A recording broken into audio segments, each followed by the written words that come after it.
This is a second video on creating histograms, and in this one we're going to use something other than single value grouping. So we're going to use cut grouping for this particular example, or limit grouping rather, and then cut point grouping you would do a very similar process. So I'm just going to show you one using limit grouping, and again the process is the same for cut point grouping. So this is question number 3 off of homework set 1.6, and it's referring to the pounds of cheese consumed by Americans on average. And I've listed all the data points that gone ahead and done that so that we can make this as quick as possible.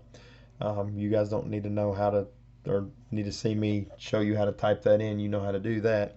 So it's highlighted already, and I'm just going to go to the chart.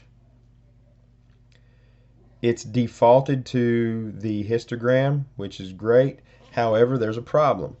If you happen to have the assignment in front of you, question number 3 says use limit grouping with a first class of 20 to 22 and a class width of 3. So that means we need to go 20, 21, 22. That's a class width of 3. And then our next group would be 23, 24, 25. So looking at our horizontal axis right now, it goes from 20 to 26. That's no bueno. We need to make it a little bit better. We need to have that specified width. So if we go over to customize, click on the histogram drop down, and then we go back to our bucket size again.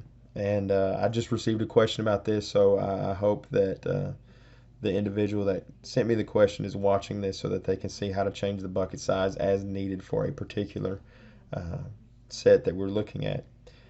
So again, here the bucket size, we want it to be 2. So we have 20 to 22. Actually, I need to make it 3. I apologize. So 20 to 23, 23 to 26, 26 to 29. I know that our question said the first class is 20 to 22. And we've met that criteria. It's just the way that it is numbered across the x-axis. It doesn't show those values, the 22 and the 23, as being side by side. Same thing for 25, 26. It's just going to jump to the next value in the limit group.